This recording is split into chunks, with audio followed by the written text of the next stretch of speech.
Broncos country, what is going on? Excited to be putting this video out for y'all today. I'm David. I am the man behind David Talks Broncos. You might have seen me or heard of me in regards to college football. I have a channel titled David Talks Buffs that I've been doing for about a year now. We're about to pass 7,000 subscribers over there, and I've wanted to get started dedicating a channel to talking Broncos, as honestly, this is my one true first sports love. It's coming out the womb, bleeding orange and blue. And man, oh man, oh man, I'm excited today to talk about my thoughts on how I feel like Sean Payton and the Broncos should approach their quarterback situation for this next year in 2024. As I get started, would appreciate if you hit that like. Let me know your thoughts in the comments on how you'd like to see Sean Payton and the Broncos handle this offseason with quarterback or other positions as well. And please consider subscribing. We're on that way to 100 subscribers. I guess if I can get to 50, that will allow me to live stream, which is the funnest thing to do. So with that being said, let's go ahead and get started. So I want to talk about what the Broncos do now, moving on from Russell Wilson. Okay, so I believe it's most likely we're going to see Russell Wilson cut, designated as a post-June cut. Now, what does this mean? We take that $80 million cap hit that we have, and we can split it over 2 years. So I think it'll be about $30 million for this next year, and then $50 million the year after that. So it allows you to kind of spread out this cap hit so we don't have to eat the full $80 million in one off season. And I think we're about $20 million right now over the cap. So we still have a lot of work to do. Now, I do wonder, okay, let's just play out the scenarios. This is what I'm going to do. If we go ahead and just bite the bullet on this $80 million cap hit, what does that look like for the roster and particularly the quarterback situation this year, as opposed to if we designate Russell Wilson as a post-June cut and we're able to spread that out over 2 weeks? What does that look like? Okay, so let's go ahead and dive into probably the most likely scenario, I guess. I think, like I said, we will be splitting that cap hit over the 24 and 25 seasons, respectively. So it's going to be very important that we have a cost-controlled quarterback starting for us while we're eating this cap hit, right? So quarterbacks that might hit the market, such as Kirk Cousins, for instance, I think are totally out of the realm of possibility. I don't think you're going to see Denver bring in a big-time free agent quarterback, at that kind of level, just because we can't be devoting $100 million or whatever to the of the cap to the quarterback position, right? So what I would like to see happen, Jarrett Stidham, yeah. He's going to be on the roster for $4 million this next year, and I think he's a solid. I don't think that Jarrett Stidham showed anything really particular that warrants him being brought back as like the main bridge quarterback for this next year. I don't think you want him starting majority of games. Now, I mean, can we win some games with him as quarterback? Sure, but I don't know how often we're going to be putting up, 23 plus points, okay, on the year. I just don't think that he's a quarterback to do that. But again, I think he's a very serviceable backup quarterback that is cost controlled for like $4 million. That's totally fine. But what I would like to see is them bring in a bridge to some extent. The name that I've brought up that I think would be probably the most talented, cost-controlled quarterback, because, I mean, he barely played this year, has put up numbers. I think he's well-liked in the locker room, has experience with Sean Payton already, so he knows his system. So you're not starting from scratch one with any of this. It's Jameis Winston, right? It's obviously Jameis Winston. And again, it depends on what his price tag is. If we're able to bring him in for about $10 million, okay, to be this starting quarterback. I think that's fine. Now, how are things going to go with Jameis Winston compared to some of these other guys?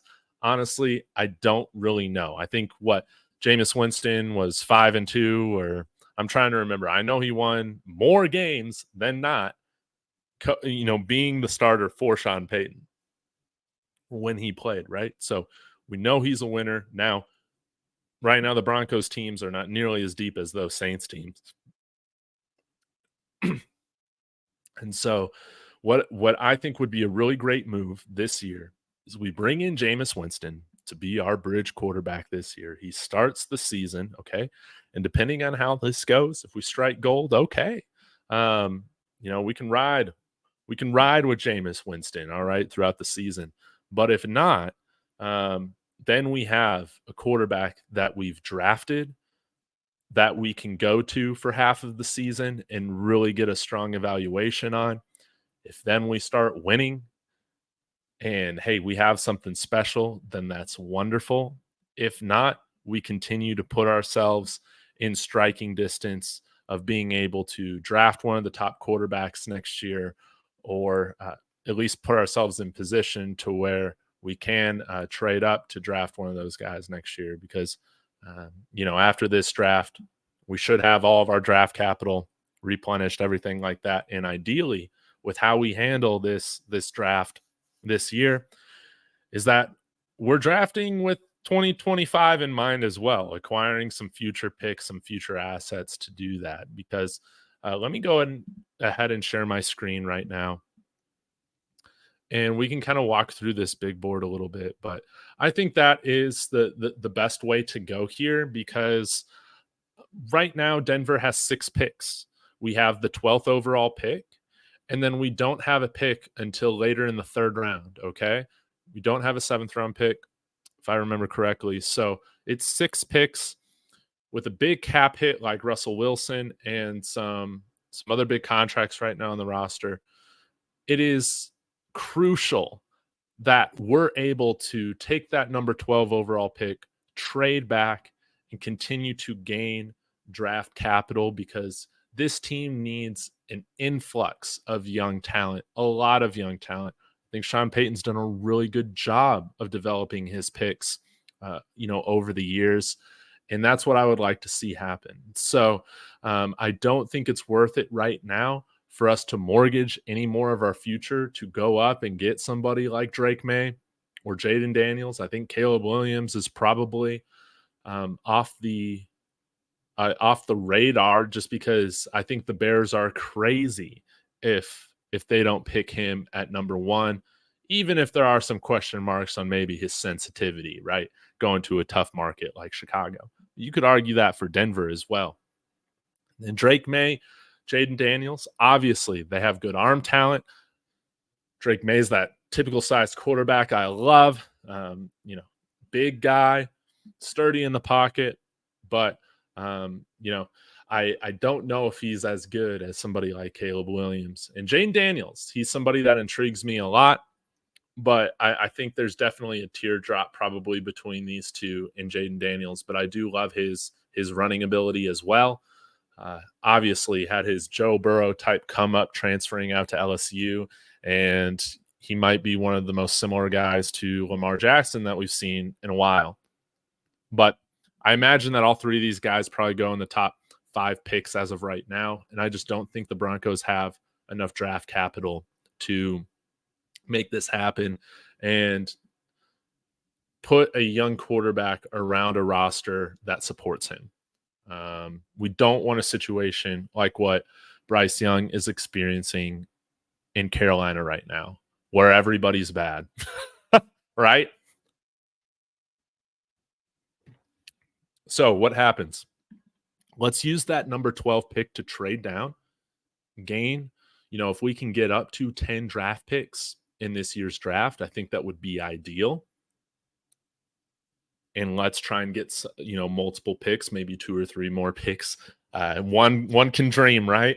For the 25 draft. I mean, that would be incredible. So we have ammo to move up next year if we want. But I think that there are some quarterbacks here that, hey, let them sit behind Jameis Winston a little bit. Let them work on their mechanics. Let them work on reading or learning the system, learning to read defenses a little bit better.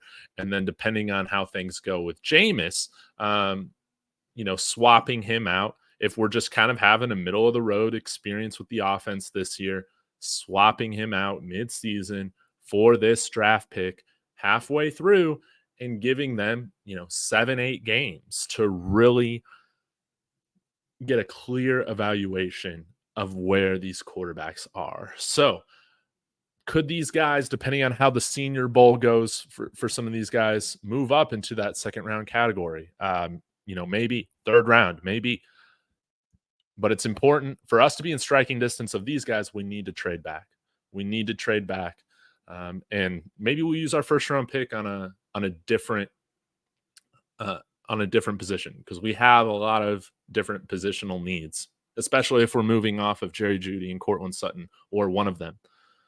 At wide receiver, there's a lot of great wide receivers here that I think would add some real firepower to this offense, because that's what we need. We need some real firepower. But I wanted to touch on here really quickly some quarterbacks that I think would be good middle round targets that, hey, if this is going to be a transition year with the salary cap anyways, we might as well take an opportunity to see if we can strike gold with one of these guys, just like the Dallas Cowboys did, regardless of what you think about them. The Dallas Cowboys hit on Dak Prescott, no doubt. And if he was on another team or on another or with another coach, such as the likes of Sean Payton or Andy Reid, something like that, Kyle Shanahan, I think you would see him talked about and appreciated a lot more. So you're bringing in a guy, a middle round pick or so, that's going to be in a Sean Payton system that Sean Payton's going to be working with. Let's see. So I'll touch on them. Michael Penix Jr. This is a pretty interesting one. I am very concerned about his injury history, though, and his medicals. He's not a guy that I feel is worth taking in the first round. And honestly, I wouldn't want to be taking him in the high second round either. I guess that's just me. But depending on where he's available in that second round, I imagine he's going to go in the second round. I would be okay with Denver doing this as long as Michael Penix Jr. isn't their first pick of the draft. But he's not the top guy that I want for the price, if that makes sense. Now, J.J. McCarthy is another guy that's been rumored to be going first round, that his pro prospects are a lot higher than, where he was at with Michigan. I just don't know if he has, the elite upside that you look for. Obviously a winner, but man, I think when he faced some of the competition, he wasn't really trusted. Sorry, call real quick. But he wasn't trusted. They didn't play through him. Michigan didn't play through him. And I know that they're a run first team, a little bit more pro style. But if he was as talented as some of these other guys that are talking about going top 5, I think you would have seen Michigan trust him more and play through him more if he's that type of talent, right? But I do think that there are some really great qualities about J.J. McCarthy. I think that he's a good decision maker. I think he's a good leader. I think his intangibles are great, and obviously he's a winner. Does he have that competitive edge that you really need at the quarterback position to become elite, that type of drive? We'll just have to see. I'm not totally sold on that. Michael Pratt's another interesting guy, but I'm not too interested in him right now just because I don't think that he has great arm strength. So going to keep that one short. Now, I'm hitching my wagon to a hot take here. But hey, instead of spending a bunch of draft capital to go up to number 1 to draft a 6'1" quarterback in Caleb Williams, a guy that, people will say reminds them of Patrick Mahomes, right? Or whatever, or previous to Patrick Mahomes, it was Brett Favre, right? Another guy like Brett Favre here in college is Spencer Rattler, no doubt. This is a guy that's had some really good seasons. He's a guy that's really matured, I think, into a great leader, a quarterback that's respected. And I love his competitive edge and drive. He didn't play behind the most perfect, or really at all, a bad offensive line, especially this past year at South Carolina, and still played, very well. Eh, with all of that kept in mind, I'm like JJ McCarthy, who had like probably the best offensive line in college football. Okay. Spencer Rattler is a guy that I like his moxie. I like his attitude. He has one of the quickest releases in this year's draft, and he has one of the best arms in this year's draft. No doubt about it. Now, does he struggle with consistency? Yes. I think that's why he is going to be, a mid round pick. But I mean, throwing a third on Spencer Rattler and starting him for half the season just to see what you got in him. And if not, again, you put yourself in prime position for one of those 24 quarterbacks headlined by somebody um, like Shador Sanders, right? There are a handful of other quarterbacks that I think in the 24 class are great as well. But Spencer Rattler is a guy that, hey, he's 6'1" as well. You could call him a poor man's Caleb Williams, but with a better attitude and a little bit more mentally tough, right? I think honestly, he has better intangibles, and he's a better leader than Caleb Williams.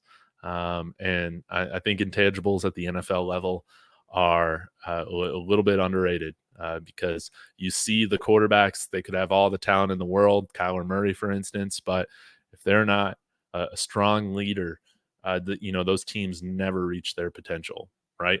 You see an average guy like Jimmy Garoppolo, have very successful seasons when he's been put in good situations, because of his intangibles. Now, those can only get you so far. Jimmy Garoppolo isn't an elite quarterback, but it goes to show you that, hey, you can draft a guy outside the first round if they have the right attitude, if they're the right fit.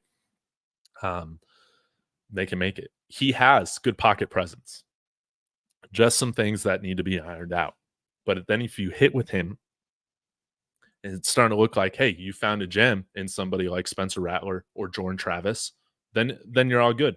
Jordan Travis is another guy similar to Spencer Rattler that struggles with consistency. Can you iron that out? Just like Josh Allen has ironed a lot of that out, okay? Compared to when he came in as a Wyoming or from Wyoming as a rookie with the Buffalo Bills. Still struggles with consistency, but has greatly improved that over the years. And Jordan Travis is another guy that, hey, if you can iron out those deficiencies, I think he's a very talented quarterback. I think he's a great leader. Doesn't have the arm strength that Spencer Rattler has, but he's another guy that I just because of his success that he's had in college, the offenses that Spencer Rattler, Jordan Travis played in, a little bit more pro style. You see them line up in shotgun, under center, pistol, all of that. A little bit more familiarity with different things that Sean Payton, I think, would want to run with them. I could see either of these guys, if they choose to trade down, being really interesting picks for the Broncos. And then lastly, I want to touch on a big wild card, Joe Milton. This is a guy, 6'5", 235, big time body. Lost his job to Hendon Hooker due to injury a couple years ago. But man, this is a guy with elite arm strength. Has one of the best arms in this class. Now does struggle with accuracy. He's probably a little less polished when it comes to being pro ready, so to speak. But this is a guy that can make all the throws. I love his, of course, his size, his ability to run as well, and I think he would be a very, very exciting quarterback to have behind center.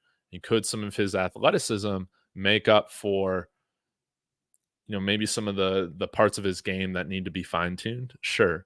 But, really when I'm looking at Joe Milton, Jordan Travis, Spencer Rattler, these are guys that I feel like in the middle rounds, you could take a shot on one of these guys and see how it goes. But I think with this cap hit, with what's going on with Denver, you kind of have to take a tiered approach here, whereas this might be viewed as another transitional year for the Denver Broncos in 24, but that doesn't mean that we just need to punt on the year.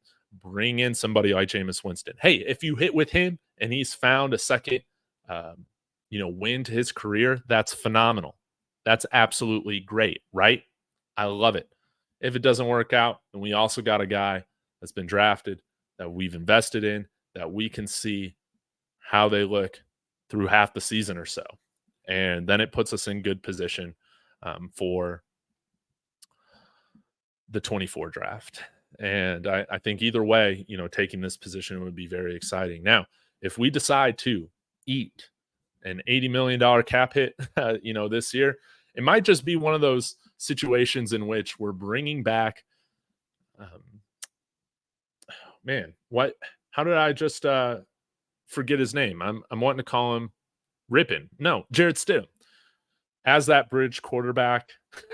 And it might just be he just might be our tank commander, okay? That and maybe we still run that plan where he starts a few games, but if it's not looking anything different, we give a rookie that we draft in the middle rounds, uh, a significant time to get a real evaluation on these guys. Because I think some of these guys, again, put in the right situation, they could be very successful NFL quarterbacks, no doubt. But outside of that, that's kind of how I see it. I guess I didn't comment on Bo Nix at all. Bo Nix is a guy that I want to avoid right now. I don't see him making a lot of NFL throws at Oregon, and he's like 26, right? He's already in his mid-20s. To me, he comes off as a Brandon Weeden type of guy. The Senior Bowl is going to be very important for him. If he can make those NFL throws and shows himself to be a much more pro-ready quarterback than I think a lot of us are expecting, then I'm totally fine taking somebody Bo Nix at, in the second round, depending on where that's at, maybe along the lights of where Michael Penix Jr. should go. But I'm a little worried that some of these guys like Penix Jr. and Nix will be overdrafted, and McCarthy as well. But ideally, if JJ McCarthy falls to the second round, I'm totally cool with that, right? I just don't think that that's going to be the case. We're going to have to see. So thank you so much for tuning in. I really appreciate the support as I get this channel going. I guess I got to make a background for this StreamYard for David Talks Broncos as well. So you'll see that come up. Please give me a follow on David Talks Buffs. That's going to be my main Twitter account right now, but I will be checking for comments, having discussions with you guys on this. Again, greatly, greatly appreciated. And hey, share this out with friends. I'll be back again probably tomorrow talking about, we'll see. You guys want me to talk about more of the detailed cap situation? You want me to talk about anything regarding this season or specific players? Please let me know. Always looking for new ideas. So thank you again so much. Hit that like on the way out. Broncos country, man. Well, I can't say let's ride. Go Broncos.